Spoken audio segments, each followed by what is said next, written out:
ఈరోజు కాలేజ్లో ఫెస్ట్ ఉంది, చర్చ్లో క్రిస్మస్, అన్ని పనులు నేనే చేసుకోవాల్సి వస్తుంది. ఏంటో ఈరోజు అసలు ప్రేయర్ చేసుకోవాల్సిన టైం కూడా లేదు. అయినా దేవుడు అర్థం చేసుకుంటారులే మనం ఇన్ని సమస్యల్లో ఉన్నాం. Hi present sir. హాయ్, ఎలా ఉన్నావు? బాగున్నాను. ప్రేయర్ చేసుకున్నావు, మార్నింగ్ బైబిల్ చదువుకున్నావా? టైం లేదు, ఎక్కడ చేసుకోవాలి చెప్పు, అన్ని పనులు నేనే చేసుకోవాల్సి వస్తుంది. అవునా, సర్లే పద క్లాస్కి వెళ్దాం. సరే.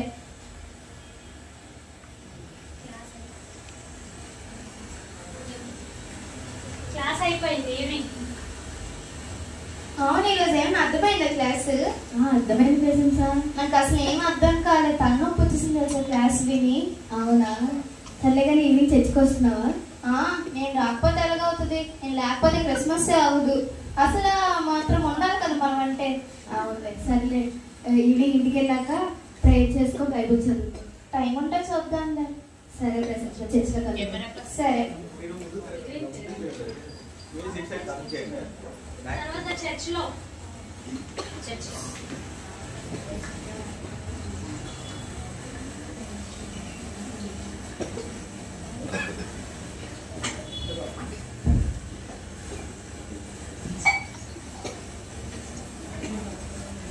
హలో, ఎక్కడ ఉన్నారు మీరు? ఇంకా వేరండి, మీరు చాలా టైం అయిపోతుంది. క్రిస్మస్ ఆల్రెడీ స్టార్ట్ అయిపోయింది చర్చ్లో. సరే, వేరండి. ప్రెసెంట్ సార్ ఏమైనా పని చేయాలా? ఏం చేస్తా, అన్ని పనులు అయిపోయినది వచ్చి అడుగుతారేంటి? అన్ని పనులు నేనే చేసుకోవాల్సి వస్తుంది. సరే వెళ్ళు. సరే.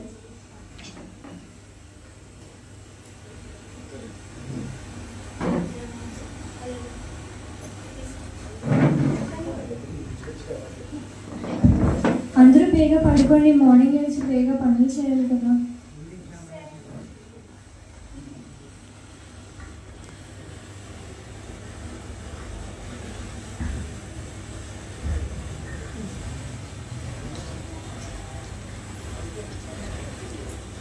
మాతా,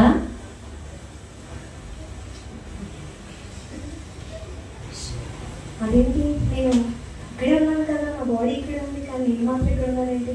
నేను బ్రతుకున్నాను లేదా? అమ్మయ్య, నేను బ్రతికే ఉన్నాను. అమ్మా మాత. అదేంటి ఏదో శబ్దం వినిపిస్తుంది, సాధనాచారాన్ని తీసుకెళ్ళిపోతారా ఏంటి? నేను ఆత్మగా తిరుగుతున్నాను. అమ్మా మాతమ్మా, నేను పూజిస్తున్న యేసయ్యనమ్మా. యేసయ్య, నా పేరు మాత కాదేసయ్య. మీకు లోకంలో ఎక్కువ పిల్లలు అయిపోవడం వల్ల నా పేరు మాత అనుకుంటున్నాను. నా పేరు ప్రశంస యేసయ్య. అమ్మా, ప్రశంస అయినప్పటికీ కూడా నువ్వు విస్తారమైన పనిపాట్ల వలన నువ్వు నన్ను మర్చిపోతున్నావమ్మా. లేదేసయ్య, మీ పనుల కోసమే అయినా యేసయ్య, నేను చర్చ్లో ప్రతిదీ క్రిస్మస్ అన్నీ హ్యాండిల్ చేసుకోవడం జరుగుతుంది యేసయ్య. నువ్వు కనీసం వాక్యము ప్రార్థన చేసుకుంటే, నేను వాక్యం ద్వారా ప్రార్థన ద్వారా మాట్లాడదామని చూసుకుంటే నువ్వు విస్తారమైన పనిపాట్లలో బిజీ అయిపోతున్నావమ్మా. అవును యేసయ్య, నన్ను క్షమించండి యేసయ్య. నేను ఇంకేదైనా సరే ప్రార్థన చేసిన తర్వాతే, వాక్యం చదివిన తర్వాతే, మీ వాక్యం అనేది చేసుకున్న తర్వాతే నేను మిగతా పనులని చూసుకుంటాను యేసయ్య. నన్ను క్షమించండి యేసయ్య. సరే అమ్మా, గాడ్ బ్లెస్ యూ.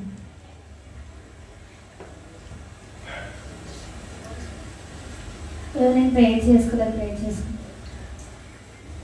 మరియా, ఏంటి ఎవరు నన్ను పిలుస్తున్నారు? అమ్మా మరియమ్మా. కానీ నా పేరు మరియా కాదే, నేను ఇక్కడ ప్రార్థనే చేస్తున్నాను. మరి నేనెవరు? అంతరాత్మనా? అంతరాత్మనే. అమ్మా మరియమ్మా, నువ్వు పూజిస్తున్న యేసుక్రీస్తునమ్మా. యేసయ్య, నేను చూస్తుంది నిజమేనా? నేను వింటుంది నిజమేనా? మీరేంటి నా దర్శనంలోకి వచ్చి మాట్లాడడం ఏంటి యేసయ్య? అమ్మా, నీ పేరు ప్రశాంతి అయినప్పటికీ కూడా నీ స్వభావం మాత్రము మరియమ్మ ఉన్న లక్షణాలు నీలో కనిపిస్తున్నాయమ్మా, మరియా గారి లక్షణాలు. అవునా యేసయ్య, ధన్యవాదాలు యేసయ్య. ఉత్తమమైన దాన్ని పాదాలు పట్టుకొని నువ్వు ఉన్నావు కాబట్టిగా నువ్వు ధన్యురాలు తల్లి. God bless you. యేసయ్య, నేను ఒక కోరుకుంది యేసయ్య, ఏ కష్టం వచ్చినా ఏ నష్టం వచ్చినా సరే నీ పాదాల చెంత ఉండే కృప నాకు దయచేయేసయ్య. గాడ్ బ్లెస్ యూ అమ్మా. థ్యాంక్ యూ యేసయ్య. తెల్లవారుజామున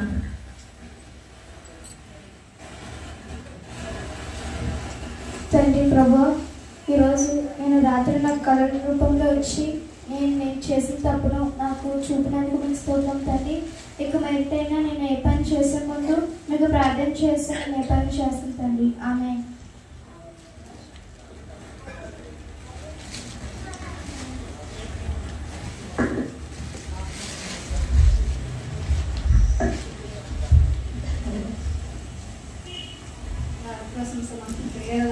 చాలా పనులు ఉంటాయి మనకి. ఆగక్క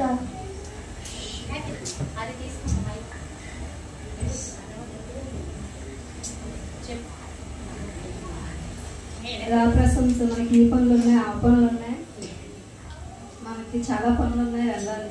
ఒక నిమిషం ఆగక్క. దేవుడు నిన్న నాకు కళల రూపంలో వచ్చి నాకు దర్శనం రూపంలో వచ్చి నేను చేసిన తప్పుని చూపించారు. కొంతమందికి కళల రూపంలో కనిపిస్తారు, కొంతమందికి దర్శనం రూపంలో దేవుడు కనబడతారు, మరి కొంతమందికి ఇలాంటి స్కిట్స్ ద్వారా కూడా కనబడతారు. ఇక మరిట మనం ఏ పని చేసే ముందు ప్రార్థన చేసుకుని ప్రారంభించుకుందాం అక్క. రా చర్చికి వెళ్ళి ప్రార్థన చేసుకుందాం.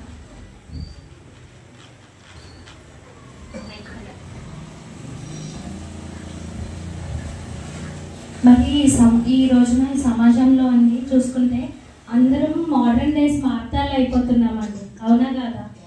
ఎలా అంటే విస్తారమైన పనులన్నీ పెట్టుకొని దేవుడి కోసమే పనులన్నీ చేస్తున్నాం, కానీ ప్రార్థనకు వాక్యానికి ఎంతగానో దూరం అయిపోతున్నాము.